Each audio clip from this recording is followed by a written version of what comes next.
Good evening. My name is James K. Holder II. Some of you may know me as Sir James II, and I am coming to you this evening from my home, which is also my studio space where I use to shoot my web series, Not on My Watch, and also the Counter TV. The date is January 4th, 2018, and I'm coming to you in a little bit of a different format today because on December 31st of last year, my Twitter account was deleted. It's really unfortunate because I've been a user on Twitter for about 10 years. I had a substantial following of about 19,000 users, but it didn't always start out that way. And up until the point of the election, really just after the election, was when I even began to really utilize the platform as a part and member of the resistance. So what I want to do tonight is just discuss a little bit about the evolution of that account, what I've seen transpire online in an online space, dealing with some real users and some unreal users, and just sort of explain and document my position as it relates to this entire situation. Now, what I will say is that many of you are probably watching this because it's airing on the same network, or not network, but on the same social media account as my show, Not on My Watch. Not on My Watch as a show started out of the need to document the resistance. It wasn't so much about expressing a political opinion. It wasn't so much about even getting people to register for the ACA or vote or register to vote by a certain time. It was more about expressing a point of view and illustrating what many of you and I have been experiencing in an online space, in trying to express ourselves within or without the political sphere. And so I want to talk briefly about some of the things that happened just after the election. Now, I had been, like I said, on Twitter for a very long time. During the election, so maybe towards the end of 2015 and the duration of 2016, there were a few users that were distilled to what I would call just sort of a gang of 8. There were about 8 of us, and some of them, forgive me, I don't remember all of their Twitter handles or some of their names, but there became this sort of a personal network within this cyberspace. And I've never met any of these people, but this list included Mr. Dane Weeks, Doc Rocks Tex, who is also known as Propane Jane on Twitter, Adrian Jackson, Adrian C. Jax on Twitter. Bravenack came into that at some point into my network. I think she had been with some of those users before, but I think those are the remaining 3 of the core users or core platform users that I always followed in that entire time. And all we did was basically went through and sort of fact check people. We would, if people were posting negative ads or propaganda about Hillary Clinton, what we ultimately did was just went through and sort of tried to debunk the myths around some of those claims. Many of them had to do with specifically the Black perspective on politics. There was a concerted effort online during the 2016 election to weaken the Black electorate's support of Hillary Clinton. It came in the form of attacks against Barack Obama. It came in the form of attacks against legislation that had been passed in the early, Bill Clinton presidency. It came in many, many forms, and it happened through memes. It happened through GIFs. It happened through little jokes, and we all saw this stuff happening. These were spread about the crime bill. These were spread about comments on Super Predator. These were spread about all sorts of things. And ultimately what the goal of this campaign was to do was to claim that Black people shouldn't support Hillary Clinton, despite the fact that the alternative was Donald Trump. I vehemently disagree with that, and therefore I devoted, and along with my peers in this gang of users, which includes many more people, many of whom have changed their account names. Many of them have left Twitter altogether, and God bless them. It is what it is. At around the time that the election happened, so we go through all this. the election results are returned, and then the tone changes a little bit within our group. The shift then, it didn't stop there. That wasn't the end of the campaign against Hillary Clinton. It became an assault against black franchise and black individualism and expression within the political sphere. There became this whole necessity by the mainstream media to make claims that the white working class was the only vote that mattered, that young white millennials were the only voters that mattered, that that Hillary Clinton deserved it, that she lost on her own, that there couldn't have been this infiltration of bots within the sphere, that there couldn't have been all these other external forces that contributed to this. And sure enough, our gang remained intact in defending against those statements, against those ideas, those memes, those stories, those lines of propaganda. We've seen that over the course of several years, these campaigns have not gone away, they've evolved. They've become more astute, they've become more targeted, they've become more sophisticated in the way that they target users, a user experience. I want to talk about my follow count and the way in which I became known as an influencer on Twitter. Up until the point that, that the election ended, on November 11th, 2016, my @JKH2 account had about 2,400 followers. Due to the content and the responses of those followers over the course of the days following the election, I actually I blocked about 400 of those users. So let's say by November 15th, 2016, the @JKH2 account had about 2,000 followers. It wouldn't be until February. There were several tweets leading up to the inauguration. I remember when John Lewis refused to attend the inauguration. And as a result, Donald Trump attacked my district in Atlanta, the 5th District of Atlanta, Congressional District of Atlanta. And that was a big story online. That went really far in that I tweeted Donald Trump a response, and it was liked and retweeted by a ton of influential users. It probably got retweeted about 4,000 times. And as a result, I gained some number of followers. I probably got about 1,300 followers off of that one tweet. Keith Olbermann retweeted this. Eric Boehlert retweeted this. He was one of those key sort of followers of mine of that account before anybody knew anything about what JKH2 was or who that was. So thank you, Eric. Thank you, Keith. And ultimately, if you get retweeted by Keith Olbermann, you're going to get followed and retweeted by tons of other people. So there were many users that had nearly, if not in excess of 1 million users who were retweeting that one tweet in response to Donald Trump. So I think that was where the beginning of that account having any cachet started. And as I noticed the Twitter account and following go up, I just knew that I had to use that platform as a part of my resistance, because I figured that that was a sign that it's something I should be doing. On the inauguration day, which was January 20th, I believe, 2017 rather, I posted the first episode of Not on My Watch.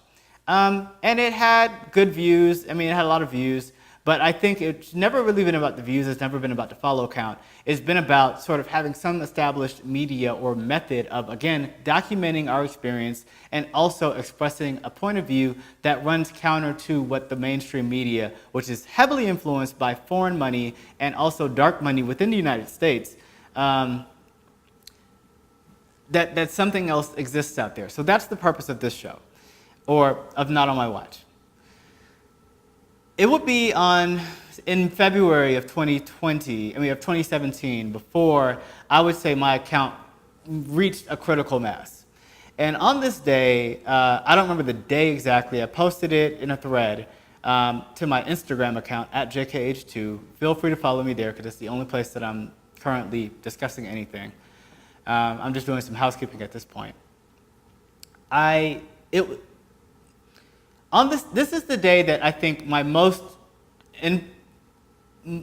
the most recognized thread that I've ever posted happened. And this was the Bernie Sanders and Wall Street thread. This was a day that after Donald Trump had threatened to do something against immigrant Americans, and Bernie Sanders tweeted something to the effect of demanding Democrats to stand up to Wall Street.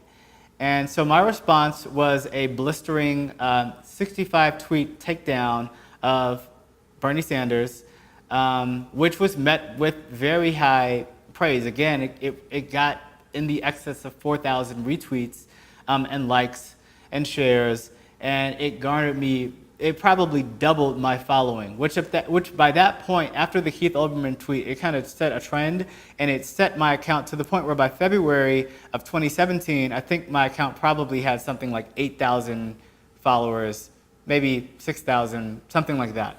By the time that thread ended, I remember there was 48 hours critically after that tweet thread was posted. I probably got about another 4,000 followers off of that one thread. But in addition to the following came this series of harassment and doxing that hadn't happened before, and documentation of past tweets. Now this is when they began to try to make me into this milkshake duck character, where they basically take your account, they go to the search bar and they search your username with every bad word in the book. I'm not going to repeat those words now, but effectively the goal is to see what tweets you've put out there that might have said anything negative or that could be spun as negative to discuss or disparage other people. Because what I do on this show is aim to highlight hypocrisy within the mainstream media and point out narratives of white male dominance. There are many forces that are backed and there to set up and prop up white male dominance that would be opposed to everything that I stand for on this show and on that account. So a big part of what was happening at that time was to go back and take comments all the way back as far as 2009 that could have been anything from an inside joke amongst friends, that could have been a commentary on something else that happened in the media or on social media or in the news, and use it to illustrate a pattern of my hatred for women, my hatred for Mexicans, my hatred for Asian Americans, my hatred for Jewish people. Anything to weaken an argument that I might make against someone who fell into one of those categories. Now, I do want to say that I do believe it's important that people will judge me for my words, hold me to account for everything I've done and said in my life. I'm perfectly okay with that. Because these things have surfaced on Twitter and they've been sort of propagated on Twitter in the last few days more aggressively than before, I will choose that platform once my privileges are restored to respond to each and every accusation of racism, bigotry, misogyny that has been levied against me. But the most painful one is the assertion that I, for some reason, because of my political opposition to things that Bernie Sanders has done and said and proposed, specifically a rallying against identity politics, that I'm anti-Semitic, and I want to reject that fully outright right now. There are several key tweets in a dossier that exists that's been put together by members of the Democratic Socialists of America. You can easily recognize them by any sort of account that has its rose in their logo. And since the time that I made that post against Bernie Sanders, there has been a concerted effort to paint me as an anti-Semite, because then it's not about having an argument against Bernie Sanders' identity politics or push against identity politics or push for open primaries with the DNC Unity Council. Then it's not about those things that ultimately will weaken the black franchise and ultimately weaken the Democratic Party as it attempts to resist the GOP. It then becomes about, oh, well, James Holder automatically detests anything that Bernie Sanders would do because Bernie Sanders is Jewish. And according to this platform or this campaign, I hate all Jewish people. That could not be further from the truth. Again, I will point out specific tweets. Well, I will point out all the tweets one by one and explain everything about what was said and why it's been taken out of context, or, or mischaracterized to apply to this methodology. But I will say that that is not new. That did not start this week. In that time in February, I spent a lot of time reflecting on my life and what I've learned over the years. I grew up in West Africa, and then I grew up, and fled Liberia because of the most violent war to ever take place on Earth, one of the longest lasting wars.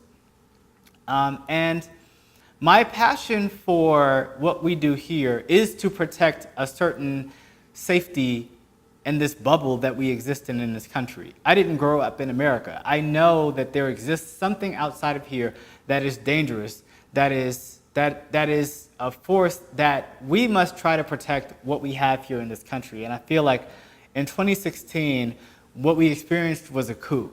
So I didn't choose to leave, this obscure life of just being a mild-mannered photographer that takes pictures or posts, comments on Twitter to then start trying to build this this media platform to combat white supremacy. That was not something I wanted to devote my energies to, but I didn't really have a choice because I've fled war once before. I fled a dangerous environment in my youth, and I don't want to experience that again.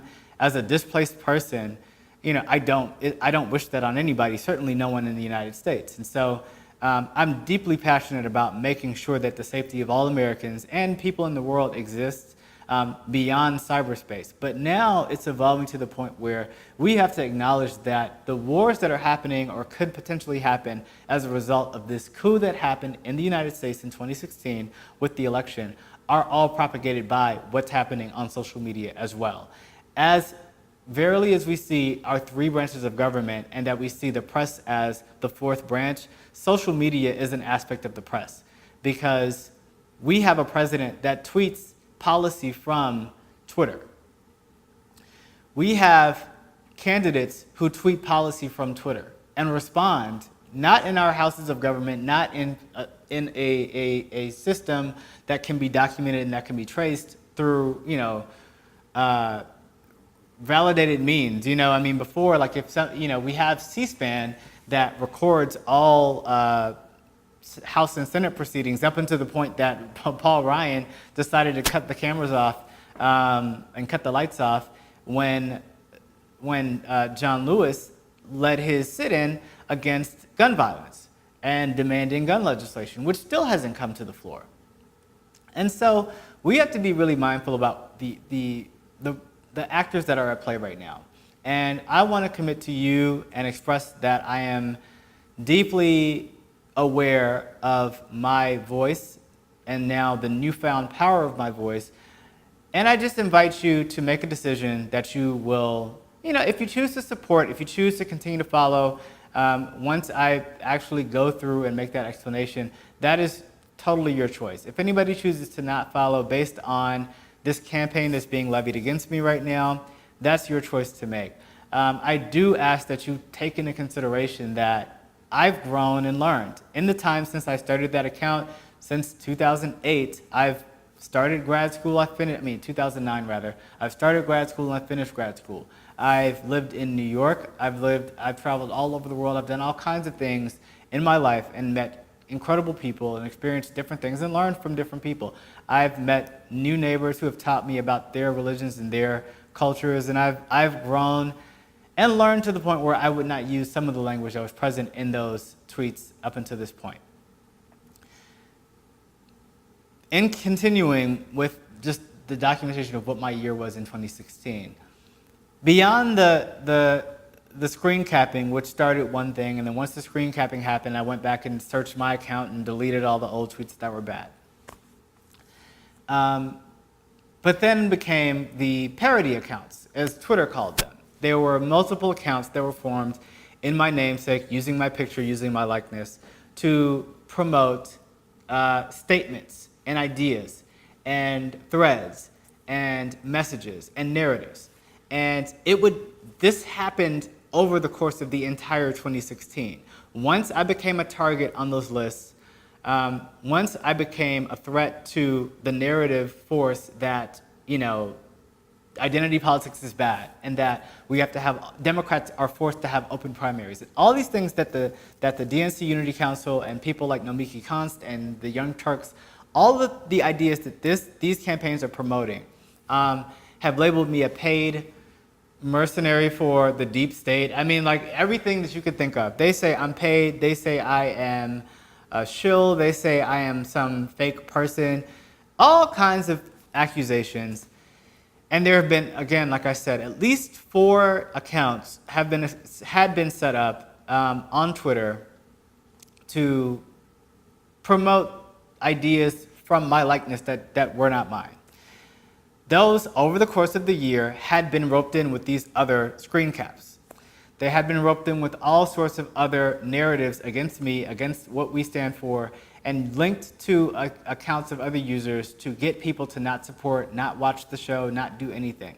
And so, again, the reason why I'm taking to Twitter, I'm waiting to take to Twitter specifically, is because it's not really realistic to explain what happened on Twitter outside of Twitter, because it's almost impossible to take a line-by-line response unless it's to a thread, unless it's in a thread. So that's going to be my chosen method to respond. And I hope you will tune into that.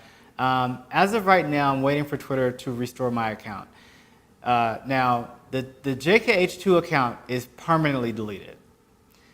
As I suspected, because of the events that led up to the New Year's Day, Twitter decided to permanently delete my account. I appealed the deletion of this account. They have told me that they will not be restoring this account, so it is gone.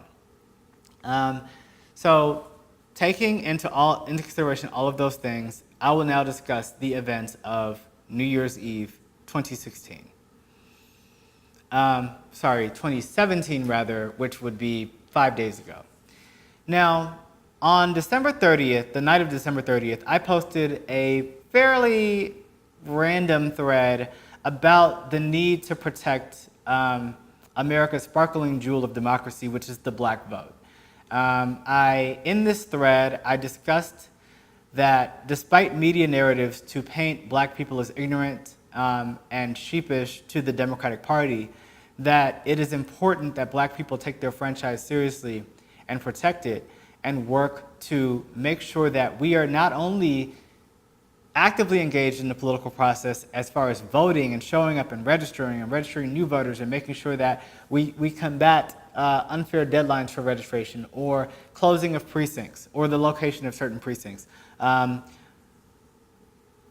It's been important that we also combat the narratives that are put out there by black faces, which oftentimes aren't actually representing black people.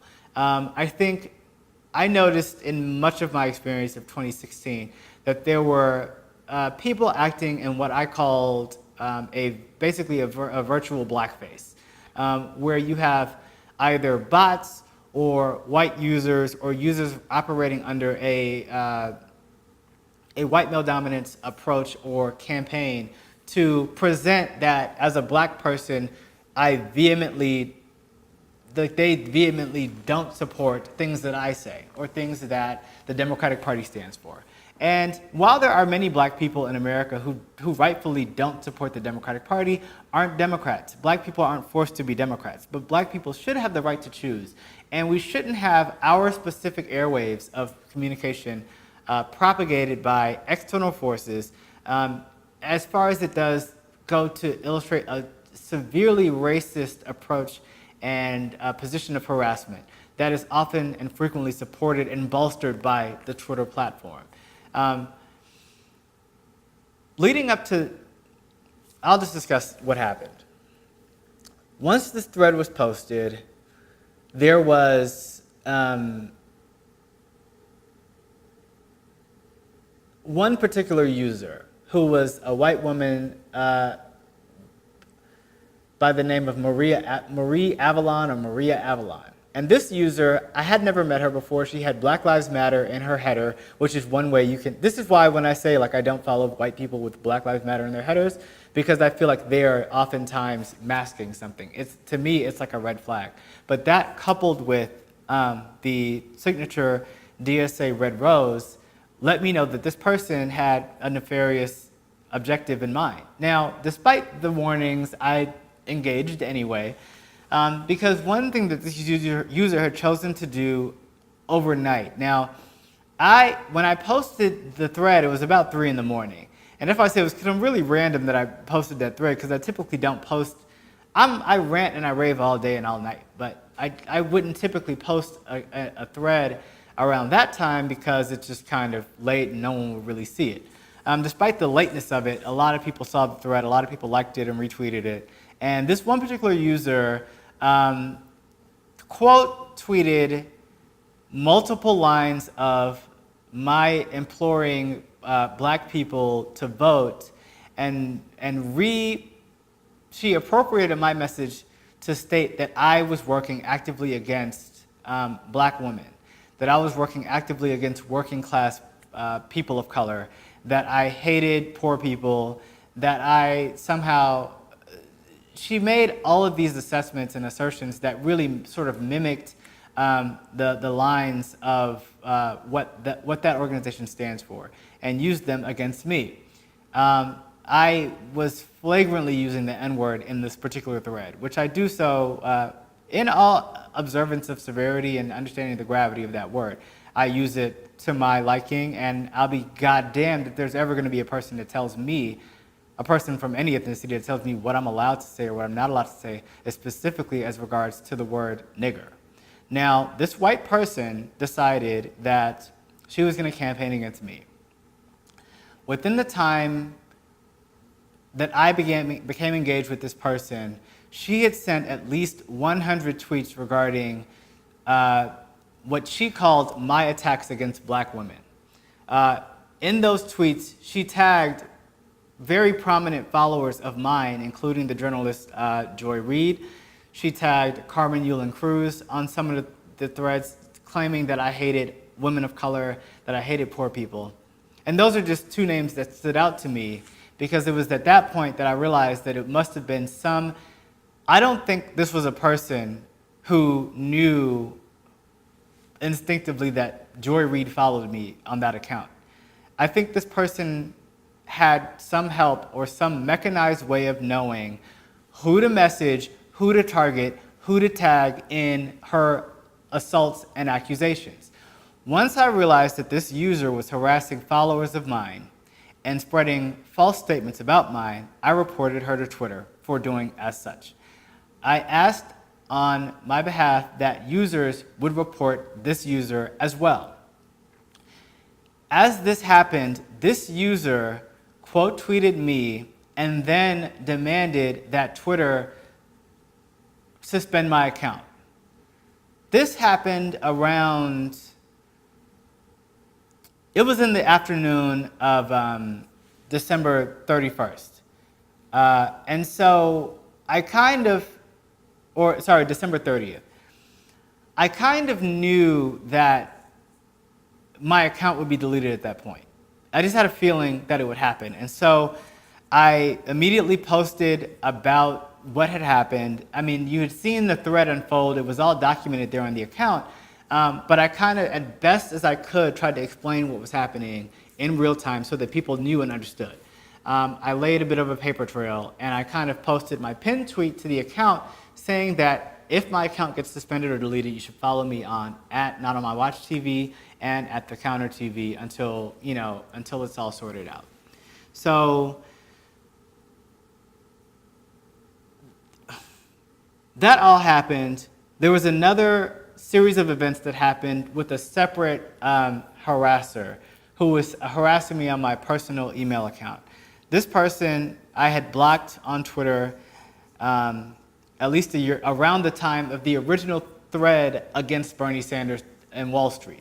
This person sought me out on my personal email address, obtained my phone number, my address to where I live and work, and this person to this day has this information.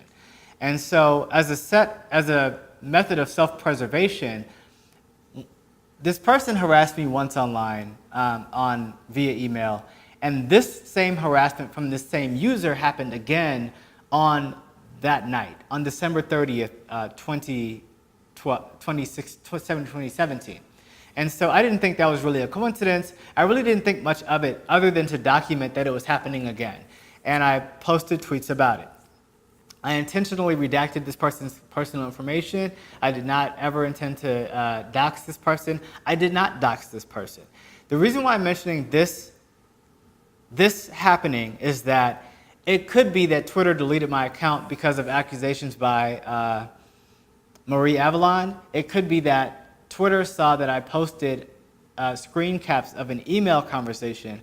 Though the email and personal information had been redacted on that screen cap, they might have just seen the account and said, or seen that screen cap and said, okay, this person is doxing from another account, blah, blah, blah, and that's against Twitter's rules. Twitter has not given me an explanation as to why they suspended my account. So, be that, all of that notwithstanding, the next morning I wake up and I had the instinct to sort of search out lists that my account was on. And someone told me, I knew this from past experience, that lists on Twitter are how the bots and the human users who direct the bots to harass our accounts, that's how they know where to send attention. That's how they know who to attack, who to target, who to specify. And so there's really no way to opt out of lists or make sure that a user cannot add you to a list. I just want to make sure that this is still recording. It seems like it is. Okay. This is a very long and exhaustive documentation, but it has to be this way, and it has to be in one take, and it has to be without the glitz and glam of covers and all this other stuff, because y'all need to know that this is serious. So the lists are how they track our accounts. So I hadn't gone through and taken my name off of lists in some time. It had been about maybe 4 months since I had really gone through and actively done that, because I know that's one preventative measure from preventing harassment. I hadn't done it in a while.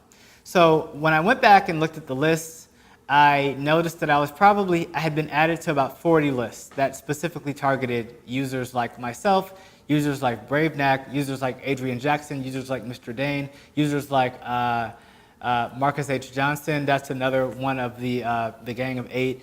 Again, forgive me if I leave your name off at any point. It's just, this is all happening really quickly. And so those are the types of lists that we find ourselves on. The only way to remove yourself from a list is that you have to go to the person's page and you have to block them, and if the administrator for that list, and block them. And once you block them, then you get removed from that list. But until then, you're just on these lists, and they don't notify you, or maybe they notify you via your email that you've been added to a list, but it's not something I really monitor in real time. So that was something I did notice. This was some little housekeeping that I engaged in around 11:30 a.m. on December 31st, which would be New Year's Eve. On this day, I woke up to the news so once I stopped clearing myself off the lists, I go back and check my page, and I see immediately that my page had been suspended. This was a pink bar at the top of my page. My page has been put on hold for 24 hours before, a couple times. It's never been blocked like this. I've never seen it look like that. So that was when I kind of knew that it was a different scenario. And so I immediately appealed. That was the first thing I did. The next thing I did, now mind you, I'd already said that if my account gets suspended, because I knew once Marie Avalon had said what she said, that I figured my account would be deleted. That user, since demanding that my account be suspended, made her account private. And so many of you who, thank you so much for rallying behind me and demanding that and reporting her account, reporting her calling for me to be suspended. I have no doubt that several hundred of you did that. Her account is still active as far as I know. And she's a private account now. So not only can you not see the lies that she told about me or my account, you cannot see the lies that she tagged users like Joy Reid in, users like Carmen Yulin Cruz, all these people that she sent no fewer than 100 tweets targeting individual influential users of mine and getting them to believe that I hated women, that I hated poor people, that I hated all these things by twisting my words. And so in that time, after the account was suspended and I saw that bar across the top, I could no longer do anything on that account. I couldn't, it no longer showed up in searches, it no longer was there or anything. The account was completely frozen and it was no longer visible to anybody else. So it's really interesting that happened in that span of time. My next move was to post about the deletion of the account, change the information on the header of my Not On My Watch TV page, change the profile picture to something that was familiar from my Sir James account, so you know it was me. I tweeted about what had happened, why my account had been deleted, and then I also tweeted that the user that did it, what happened, and that I wanted certain users to advocate on my behalf. So those users included Peter Dow, who I don't think has really engaged in this, and that's fine. People got to pick their battles. Peter and I had a little slight tizzy last week. He called me up on the phone. This man, he's a good guy. He called me up on the phone. We talked about it. So there was no soreness there. But I mentioned him specifically because, again, separate that. Peter Dow was on the list of people that I mentioned. Doc Rocks, who approved, Propane Jane, who proved to be probably the most vocal advocate for me in this particular time, was on that list. Mr. Dane Weeks was on that list. And I might have mentioned somebody else, but I remember those were like, I only had one tweet to kind of get to signal a flare. And so I just figured, okay, those are like followers, I mean, those are people who I know would read this tweet, take it seriously, and respond because they were familiar with how, and I mentioned the treatment of Bravenack when she was dealing with the whole Susan Sarandon situation, which I talked about on Not On My Watch. Now, immediately, what you saw was thousands of you came and rallied on the new page, and I'm so grateful for that. That page was fairly inert. I mean, it's like I only posted to that page when I posted new episodes of Not On My Watch. And so it didn't have a lot of followers, but now it has over 5,000. So I just want to thank everybody who did take the time to follow in the movement and tweet free HJKH2 and asked for Twitter to reinstate my account, and Jack and whoever. I'm so grateful for all of that. And I want to sort of just promote, Adrian Jackson was the other person that tagged on that. And I was overwhelmed by the amount of support, the showing of support, and it seemed very reminiscent of the amount of support that I received once I posted that original thread against Bernie Sanders, attacks on the Democratic Party in February of 2017. Now, similarly, one thing you noticed was that seemingly immediately after people started joining me on this account, you had accounts with no names, no faces. You had people, they're not necessarily people like you or me who actually exist. My face has always been on my account. You've always known that it was me talking or tweeting. That's just how I choose to present myself. I know it comes with risks, but I do it anyway. You had, there's one account that was using Nelson Mandela's face that was promoting this spreadsheet of tweets that had been compiled. It was the dossier compiled of all the negative tweets or all of the milkshake duck tweets in the dossier formed against me by the DSA. This was further promoted, and you had people not only attaching it to users saying that Twitter should reinstate my account, using it to harass them directly.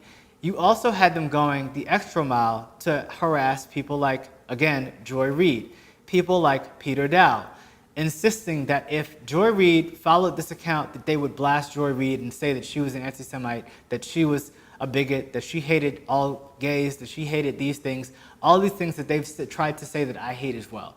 They did the same thing threatening Peter Dow. Now, you can look I mean, I don't know. You could ask Joy Reid or Peter Dow if they've received such threats. I was able to see them on those posts. At some point, it just became too much to watch, and I just, again, because I'm in Twitter jail on that account and can't respond to it at all, I ultimately decided today to delete the original adjusted post that I had done that called on Propane Jane, Peter Dow, Adrian Jackson, and Mr. Dane Weeks to advocate on my behalf here. So I want to thank all of those users. I want to thank everybody who utilized those tweets as a signal for what it was. But I did go in and I chose to delete those because at some point, once the momentum behind that shift was over, it became overrun by automated mechanized bots that were only propagating, again, this dossier against me that had been formed after the account was deleted. It's important to note that the account had been deleted. So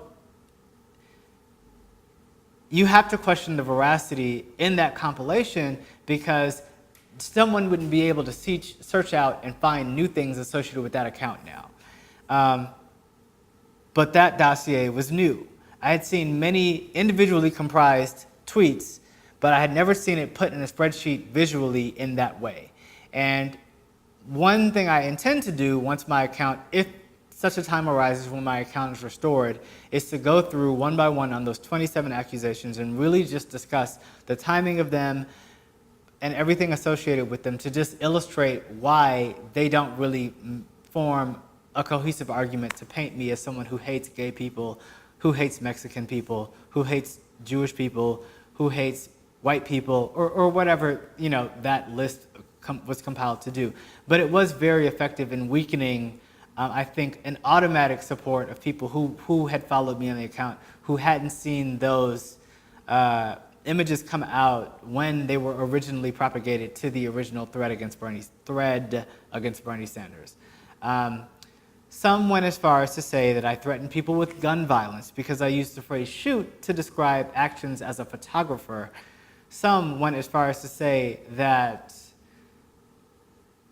there were some really hideous accusations there. And while I understand the weight of my words, again, I have to fully acknowledge responsibility for my words. What I won't acknowledge responsibility for is things that are taken completely out of context or veracity to paint me as someone who is evil and vindictive, or worse yet, some paid troll or bot that works to weaken Bernie Sanders' revolution. In the days coming, I can't necessarily say what's going to happen. I fully expect that Twitter will restore my account at Not On My Watch TV, but I can't say that for certain. I do know that that account is already targeted by the same bots and mechanism that targeted my JKH2 account to have it deleted. So in the event that that account is deleted within the next 3 to 4 days, it's because it's a part of a larger movement to delete all of our voices on Twitter. So I'd invite you to just subscribe to this channel. Follow me on Instagram. I'm still somewhat active on Instagram. I don't know how long that's going to be the case. I hope that what I've seen in that this was a galvanizing moment for...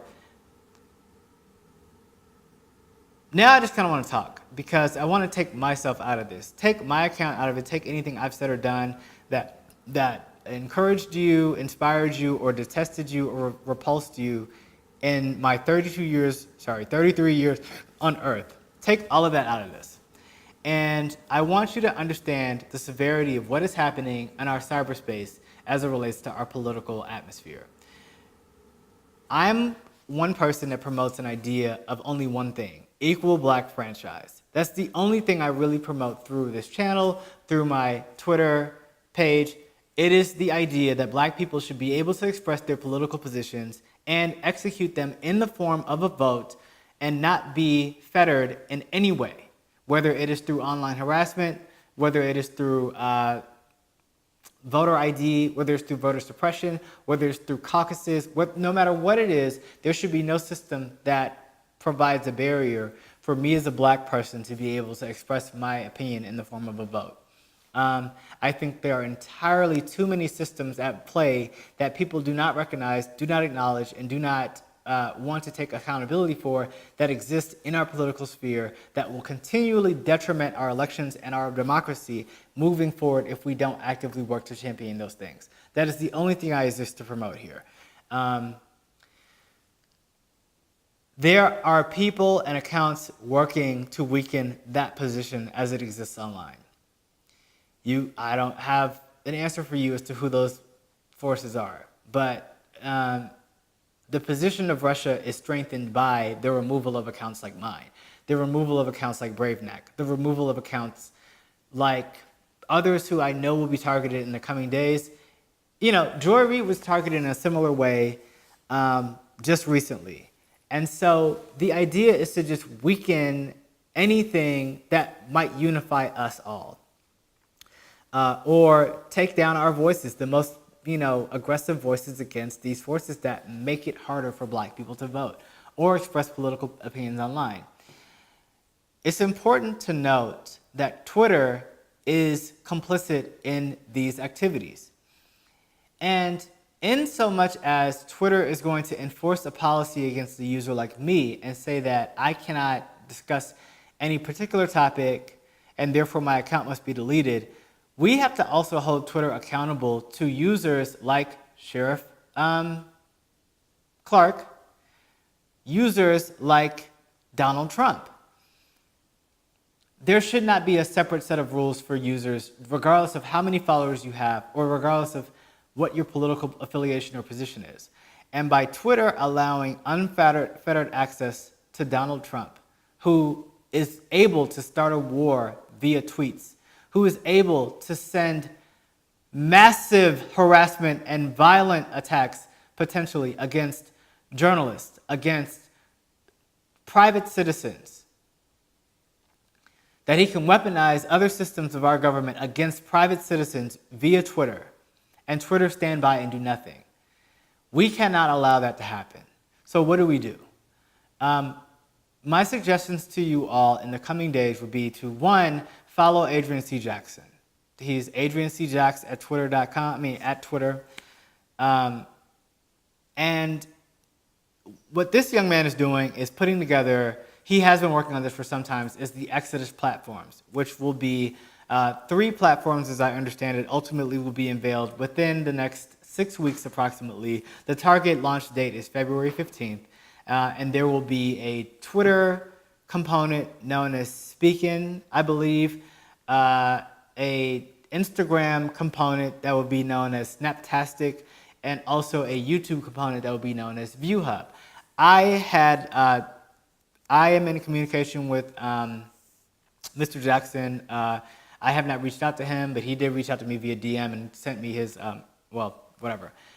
I will reach out to him and get more information as we build this movement, this exodus over the next 6 weeks. But be engaged in that. I implore you to follow him now. 1 week ago, or this week, following the suspension of my account, one thing he did as a part of the momentum of that movement was began the exodus process and the beta testing for those platforms. He posted 10 Firewall accounts of who those people are on his page. So in addition to following Adrian, I need you to follow all 10 of those users, because we need to have a massive and profound shift of influence, of social capital in the virtual space from Twitter to the Exodus platforms on February 15th, or as soon as those platforms are able to sustain the volume of that shift. And we have to take this very seriously, because what Twitter is doing is engaging itself as an arbiter of what is truth, what is our existence, and our rights to free speech. Twitter is, on one hand, deciding that users like me, due to my skin tone, due to my political preference or affiliation or expressions, are less suited to exchange ideas in a free space with our president, with the media, than other users who engage in targeted systemic harassing of people of color, as did Marie Avalon on December 30th, 2017, which resulted in the deleting of my account. We can no longer afford to invest in these systems that at some point will choose to betray us, that will choose to empower Russian or other dark forces within our cyberspace. And I think one big step and an ability for us to combat these narratives and strengthen our electorate for the fight of our lives in 2018, the blue wave, the blue NAMI, is to have a safer, bot-free experience on the Exodus platforms. And I think that's going to be critically important. I intend to utilize all of those platforms. I do not know that I will continue to tweet in any form on Twitter. I do not know that I will continue to use any form of Facebook or Instagram moving forward. As of right now, it's pretty touch and go. So until then, you can follow me on Instagram at JKH2. And I did have some other notes about things that I wanted to cover. This has been a very long and exhaustive rant. I've thought about this for quite some time. I really I had zero intention of coming back into video form until at least the anniversary of the inauguration on January 20th. But due to exigent circumstances, I had to make a statement because I was getting so many DMs from you all asking whether I was okay, whether I had any means of social media or anything. So this is more of just an update to just let you all know. And I prepared some notes, but I wanted to kind of just speak from the heart earlier, so I'm refreshing and touching these notes.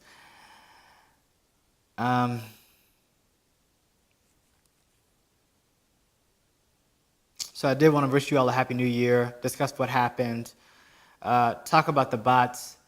I'll have to do that a little bit later.